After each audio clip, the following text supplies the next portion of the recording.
For lesson 12.2, we're going to be studying what we call measures of central tendency. We're going to talk about what the measures are and how we calculate them, and then your work is going to be to put that into practice. So the first measure we concern ourselves with when we are given a data set is the mean. The mean is another word that we're normally used to for that would be the average. Okay, so the sum of the data items divided by the number of data items is always going to give us the mean. Okay. One thing I want to note here is the notation here. That sigma number, or that sigma letter, is a Greek letter standing for a summation of x. In other words, we add up all the elements and we divide by the number of elements, which is our n. Okay. So, for instance, in this particular case, we have some singers and their ages over here when they have number one single. And what we want to do is figure out what is the average age of these people. So what we're going to do is take the ages, we'll add them up, and then we'll divide by the number of ages that we have. So in this particular case, if we add them all up, we end up with 152. There are 10 people in that list, so therefore if we divide by 10, so the average age of those folks would be 15.2, okay? Or the mean age, I should say. Now, when we're dealing with the frequency distribution, the mean is calculated similarly, but a little bit different. We've got to be careful because when we look at a frequency distribution, we can't actually see all the data points, remember. So we'll discuss that in just a second here. But ultimately, when we have data values that occur more than once, and we make a frequency distribution from it, okay, we can calculate the mean in the following way. Okay, we're going to do the sum of xf over n. Now, let's get to what x and f mean in just a second. Ultimately, the x is a representative of the data value, again, just like it was in the previous slide. F represents the frequency of that data value. And this sum of fx, xf, if you will, represents the sum of all the products obtained by multiplying each data value by its frequency. And n, again, is the total frequency of the distribution. So let's see how that works. So here's a frequency distribution, stress rating, and the number of people who have this number stress rating, if you will. And so what we're going to do is calculate the mean for this particular frequency distribution. So what we need to first do is obtain xf. Okay, so here's our x, remember, and this is our f. Okay, this is x, and xf, of course, means to multiply those two. So we're going to give that what we call a data value. Okay, so we're going to go 0 times 2, which is 0, 1 times 1, 2 times 3, 3 times 2, and so on. And these are going to be our xf's, if you will. Okay.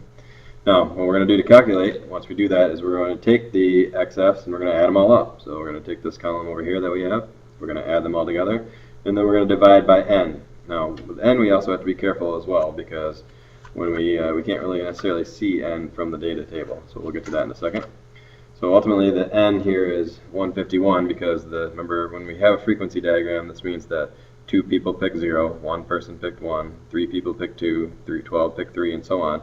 Okay, the number in our frequency column is going to be our n. So if we add those all up, we get 151, and that is going to be our n. And then again, our xf's are this column. If we add those all up, that's going to be where we found the 975. So we'll get our xf's, which is our x times f, our stress rating times frequency in this case, whatever these two columns are, and we'll multiply those, add them all up, and that gives us our sum of xf. Okay? And so with that said, that means our mean in this case for this particular data would be 6.46. So out of the people that responded to the survey, the 151 that did, okay, the average stress rating is 6.46. You also, just for the record, some books call this, what we're finding here, a weighted mean. So you might hear that term at some point too. It's a weighted mean. Okay.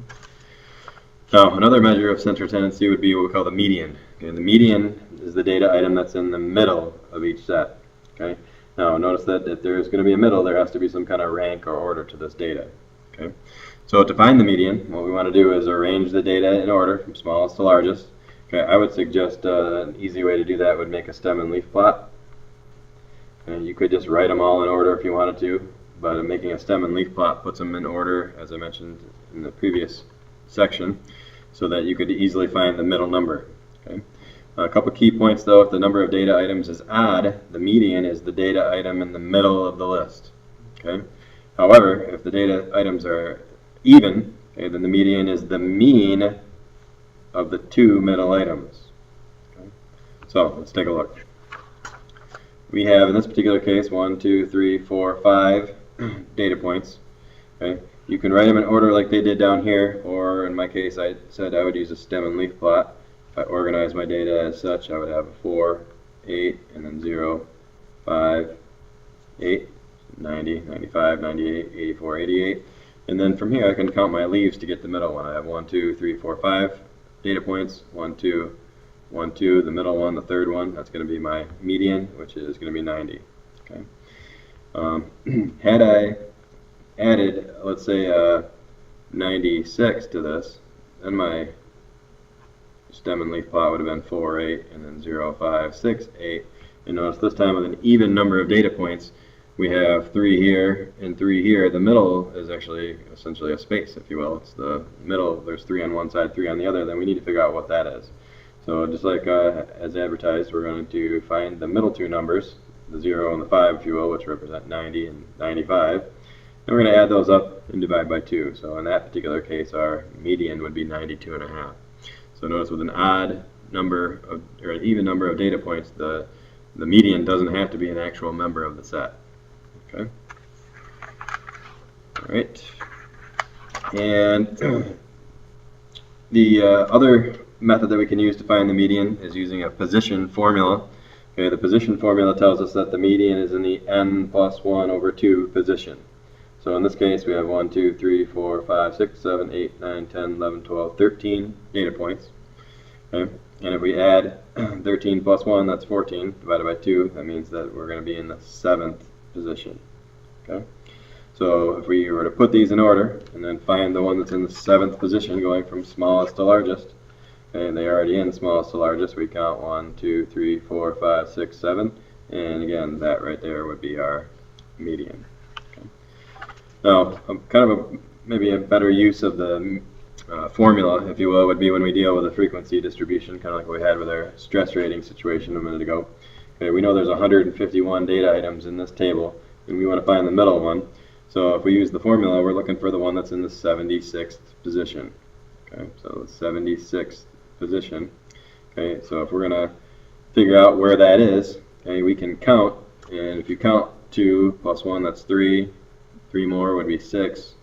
12 more would be 18. 34. 52, and so on. And then when we get to here, we're at 65. Okay. So it's going to end up being the 76th one is going to be somewhere in that group, so we can already identify that the answer is going to be a 7. But again, if you count through down through these, 1, 2, 3, 4, 5, 6, 7 through 18, add 16 more, now you're up to the 34th one. Then you have 18 5s in a row. 18 5s will get you to the 52nd one. Then you have 13 6s, which gets you to the 65th. Then you have 31 7s, but once you find the 76th item, you can stop. And again, what row are we in at that point? We're in the group of 7s, so therefore 7 would be the median number in that particular distribution. Okay, a couple comparisons with the mean and median here. We have 5 employees, in this case, using 5 different salaries here that they make. The section manager has an annual salary of $95,000, and what we want to do is find the mean or the median annual salary for the 6 people. Okay, so we're going to arrange these in order. So we'll put the 5 people that are workers and the manager together. Okay, if we want to find the median, it's an even number, so the 2 middles are these 2. So if we divide by 2, we get $22,050. So that would be the median salary for this group. Now, if we found the mean salary, we'd add those all up and divide by 6, and notice this time we get $33,700. Okay. So we might ask, what's the those 2 are not even very close to each other. One was 22,050. That was the median, and the mean was a lot larger. Okay, I mean, what accounted for that? You'll notice that these first 5 are pretty close to each other, but that 95 right there is a lot different than these. Okay, so notice that the effect was more so on the mean than the median. The median number stayed pretty close to what these numbers are, okay, whereas the mean was changed a lot. Okay, these numbers aren't even close to that mean, okay, because of that 95,000. That 95,000 made the mean significantly different than the median, okay, because we have one number that we generally call an outlier that's quite a bit different from any of the data points. Okay, we've got 2 more measures of central tendency we're going to look at. The first one is the mode, and that's going to be the data value that occurs most often in a data set. So when we have to identify a mode for a set like this, we would have to look and say that, well, there's only one of everything except the 7, so the 7 would have to be the mode. Okay, had I, let's say, added another element to this set, like another 8, okay, we would say 7 and 8 are the modes. Okay, and we would also say that this set would be bimodal. Okay, so it is okay to have more than one mode in a particular set. Okay. And finally, the mid-range we're going to calculate. We're going to take the lowest data value and the highest data value, and we're going to divide that by 2. That's what we get when we calculate what we call the mid-range.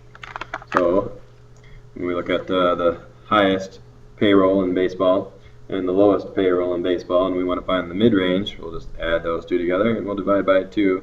And the mid-range then in this particular case would be $119,141,598.50. Okay.